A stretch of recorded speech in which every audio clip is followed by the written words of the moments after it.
Good morning and welcome to another edition of You and Me and Multiple Sclerosis. My name is Pam and I've been living with multiple sclerosis for over 37 years. And today I thought, well, I've gotten kind of off track making videos because I've been kind of busy. And that itself could be a subject for a video. So I decided to make one talking about knowing my limits because this last week has been more than usually busy for me. And I think you can probably relate to this. There's so much in life that looks like it would be a lot of fun to do. But we always have to be a little careful because our energy is a parcel we get every morning and then we use it and then it's gone and then we're done. And so we have to always be sure that what we do is use our energy for the things that are important to us and get that out of the way and pace ourselves so that we can actually make it through the day. Well, let me give you an example. This last week, I'm just going to start from Wednesday. Wednesday was a busy day. It always is. We have prayer meeting always at 12:30, and then immediately after that, we have a Bible study that's out at some folks' house that is about a 20-minute drive from the church. And then we were there longer than normal this time because we were having a really nice time socializing and getting to know one another a little bit. So that was Wednesday. That was a pretty late day. And then Thursday mornings, I always have a staff meeting with Pastor and others. And then Friday could have been a pretty quiet day, except that I had to get ready for the board meeting. That was that evening at 7, and I'm a morning person, so that was kind of hard just in itself because it didn't end till about 8:30 or 8:45. And let's see, then I had to get up at 4 o'clock in the morning on Saturday because I wanted to hurry up and type up the minutes. I'm the secretary of the board and I have to do the minutes. So I had been taking minutes and I knew that between the fact that my handwriting is hardly readable even by me, and the fact that the longer the time went by, I would not really remember everything that was said, I figured I'd better get those minutes drafted because I had something else to do. So got those pretty much done.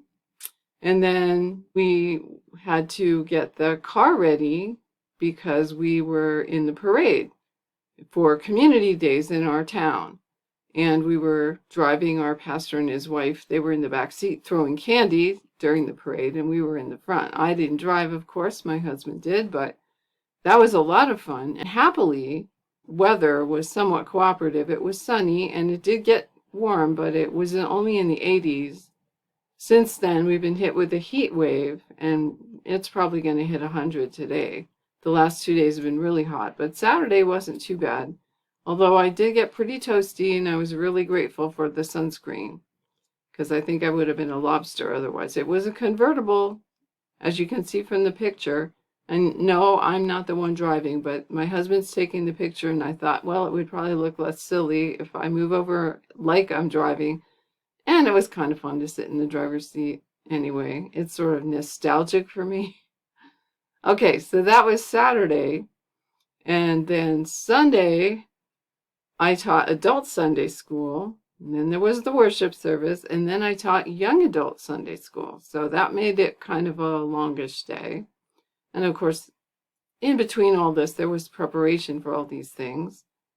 And then on Monday morning, the pastor brought his dog over to stay with us for a few days while he and his wife go off to a conference.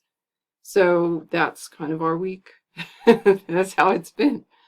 And yeah, so that, in my younger years, this would have been a nothing week. I could have taken this in total stride.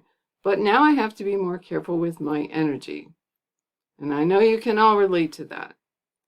So I thought about, okay, well, what triggers do I notice that help me realize when I've done too much? Because one of the things that happens is you get so caught up in the fun and the joy and the excitement of doing things, you're not paying enough attention to your own body when it's telling you, no, you need to stop, you need to slow down, that's enough. I've learned that there are certain triggers that I can count on to let me know all of those important things when it's time to stop. And one of them for me, I noticed this time, was that waking up in the morning. I wake up at the same time pretty much every morning, and I know it's pretty early, but then again, I go to bed pretty early. So the fact that I wake up usually between 4 and 4:15 is not unusual. It's not all that alarming, really. I love to get up in the cool of the morning and when it's quiet, and I get a lot done.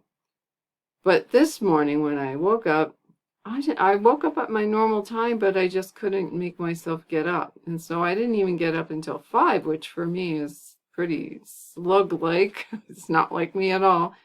But that told me something right there, that I had pushed to the end of my limit. Another thing that I notice is that when I start to get out of energy and tired, my legs feel heavy. And I'm a little more likely to stumble or trip because my legs just don't seem to want to, I don't know, they want to weigh me to the ground more or something. It's not very pleasant. Now, it didn't happen this time, but one of the surefire things that tells me that I've overdone it is that I get crabby. I get irritable, very short-tempered, and I really don't want to push to that limit because nobody wants to be around somebody who snaps at them the minute they say anything at all. I didn't get that far this time, thank goodness. Now, how do I avoid having a total meltdown? Because a lot of those things that I mentioned to you, obviously not the parade, but most of those things that I mentioned to you are standard weekly things that we do. How do I manage not to get overtired every single week? Well, one of the things that I realized is that I need to have whole entire days where nothing is expected of me. I can plan my day to have as much or as little in it as I want.